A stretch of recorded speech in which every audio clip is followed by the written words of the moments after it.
ಮಾತೃದೇವೋ ಭವ ಪಿತೃದೇವೋ ಭವ. ಈ ಈ ನುಡಿಯನ್ನು ಪ್ರಪಂಚಕ್ಕೆ ಬದಲು ತೋರಿಸಿದವ್ರಿಗೆ ನಾವು ಎಷ್ಟು ಋಣಿಯಾಗಿದ್ದರೂ ಸಾಲದು. ಎಷ್ಟು ಹೇಳಿದ್ರೂ ಸಂತೋಷ, ಕೇಳಿದ್ರೂ ಸಂತೋಷ. ಹೀಗೆ ನಮ್ಮ ತಂದೆ ಒಂದು ಸತಿ ಮೊದಲು ಕಲ್ಕತ್ತಾಗೆ ಹೋದರು. ಕಲ್ಕತ್ತಾಗೆ ಹೋಗ್ಬೇಕಾದ್ರೆ ನನ್ನನ್ನು ಕರ್ಕೊಂಡು ಹೋಗಿದ್ರು. ಆ ಮನೆ ಅಲ್ಲಿ ಎಂಥ ನನಗಂತೂ ಸ್ವರ್ಗಕ್ಕೆ ಹೋದಂಗೆ ಆಯಿತು. ಅಲ್ಲಿ ನಮ್ಮ ಮನೆ ಹತ್ರ ಒಬ್ಬರು ಮಾಸ್ಟ್ರಿದ್ದರು. ನಮ್ಮ ತಂದೆ ಆ ಮಾಸ್ಟ್ರಿಗೆ ಏನಾರ ತಂದು ಕೊಡೋರು, ಉಪಕಾರ ಮಾಡೋರು. ಹಾಗಾಗಿ ನನ್ನ ಮೇಲೆ ಪ್ರೀತಿ. ಆಮೇಲೆ ಅವರು ಒಂದು ಜಡ್ಜ್ ಮನೆಗೆ ಪಾಠ ಮಾಡೋಕ್ಕೆ ಹೋಗ್ತಾಯಿದ್ರು. ಆಗ ನನ್ನನ್ನು ಕರ್ಕೊಂಡೋಗೋರು. ಎಂಥ ಆನಂದ ಅಂತೀರಿ. ದೊಡ್ಡ ಮನೆ, ಎಷ್ಟೊಂದು ತುಂಬು ಕುಟುಂಬ, ಎಷ್ಟೊಂದು ಮಕ್ಕಳು, ಎಂತೆಂಥ ಆಟದ ಸಾಮಾನುಗಳು ಎಲ್ಲ ಆಡೋದು. ಆಮೇಲೆ ಅವರೆಲ್ಲ ಕಾಲಿಗೆ ಬೀಳೋರು ಆ ಅಜ್ಜಿಗೆ. ಅದನ್ನು ನೋಡಿ ನಾನು ಬೀಳ್ತಾಯಿದ್ದೆ. ಜೀತೆ ರಹೋ ಬೇಟಾ ಅನ್ನೋರು, ಮೃದುವಾದ ಮಾತು. ಎಲ್ಲ ವಿದ್ಯಾವಂತರು. ಹಾಗೆ ಎಂತೆಂಥ ಸಿಹಿಗಳನ್ನ ಕೊಡೋರು. ನನಗಂತೂ ಆನಂದವೋ ಆನಂದ. ಹೀಗೆ ಅಲ್ವಾ ಆ ಶಿವರುದ್ರಪ್ಪನವ್ರು ಹೇಳಿದ ಹಾಗೆ, ಎನಿತು ಜೀವದಲ್ಲಿ ಎನಿತು ಜೀವರಿಗೆ ಎನಿತು ಋಣಿಯೋ, ತಿಳಿದು ನೋಡಿದರೆ ಬಾಳು ಎಂಬುದು ಋಣದ ರತ್ನ ಗಣಿಯೋ. ಅಬ್ಬಬ್ಬ ಎಂಥ ನುಡಿರಿ. ಮತ್ತು ಅವ್ರ ಜೊತೆಯಲ್ಲಿ ಆ ರವೀಂದ್ರನಾಥ ಠಾಗೂರ್ ಪಾರ್ಕು, ಕಾಳಿ ದೇವಸ್ಥಾನ, ಔರಾ ಬ್ರಿಡ್ಜು, ಗಂಗಾ ನದಿ, ಮೇಲಾಗಿ ಎಲೆಕ್ಟ್ರಿಕ್ ಟ್ರೈನು ಎಲ್ಲ ಓಡಾಡಿವೆ, ಆನಂದ ಪಡಿವೆ. ಹೀಗೆ ನಮ್ಮ ತಂದೆಯಿಂದ ನನಗೆ ಆಗಿರೋದೆಲ್ಲ ಒಳ್ಳೆಯದೇ, ಆದರೆ ನನ್ನಿಂದ ಅವ್ರಿಗೆ ಒಳ್ಳೆಯದಾಗಲಿಲ್ವಲ್ಲ ಅಂತ ಒಂದು ಚಿಂತೆ. ಇದೇ ಶಿವರುದ್ರಪ್ಪನವರು ಒಂದು ಕಡಲಿನ ಮೇಲೆ ಹಾಡು ಹೇಳಿದ್ದಾರೆ ನೋಡ್ರಿ.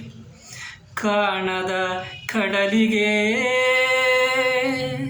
ಹಂಬಲಿಸಿದೆ ಮನ, ನೋಡಬಲ್ಲೆನೆ ಒಂದು ದಿನ ಸೇರಬಲ್ಲೆನೆ ಕಡಲನ. ಕಾಣದ ಕಡಲಿನ ಮರೆತದ ಜೋಗುಳ ಒಳಗಿವಿಗೆಂದು ಕೇಳುತ್ತಿದೆ. ಕಾಣದ ಕಡಲಿನ ಮೊರೆತದ ಜೋಗುಳ ಒಳಗಿವಿಗೆಂದು ಕೇಳುತ್ತಿದೆ. ನನ್ನ ಕಲ್ಪನೆಯು ತನ್ನ ಕಡಲನೆ ಚಿಂತಿಸಿ ಚಿತ್ರಿಸಿ ಸುಯುತ್ತಿದೆ. ನಿಜ ಅಲ್ವಾ? ಅವರು ತಂದೆನ ಉದ್ದೇಶವಾಗಿಟ್ಕೊಂಡೇ ಬರ್ದಂಗಿದೆ. ಅಲ್ಲಿ ನೋಡ್ರಿ, ಸಾವಿರ ಹೊಳೆಗಳು ಉಕ್ಕಿ ಹರಿದರು ಒಂದೇ ಸಮನಾಗಿಹುದಂತೆ. ಸಾವಿರ ಹೊಳೆಗಳು ಉಕ್ಕಿ ಹರಿದರು ಒಂದೇ ಸಮನಾಗಿಹುದಂತೆ. ಸುನೀಲ ವಿಸ್ತರ ತರಂಗ ಶೋಭಿತ ಗಂಭೀರಾಂಬುದಿ ತಾನಂತೆ. ಸುನೀಲ ವಿಸ್ತರ ತರಂಗ ಶೋಭಿತ ಗಂಭೀರಾಂಬುದಿ ತಾನಂತೆ. ಇನ್ನೀರಂತೆ ಮುನ್ನೀರಂತೆ ನೋಡಬಲ್ಲೆನೆ ಒಂದು ದಿನ ಸೇರಬಲ್ಲೆನೆ ಕಡಲನ. ಕಾಣದ ಅಪ್ಪನ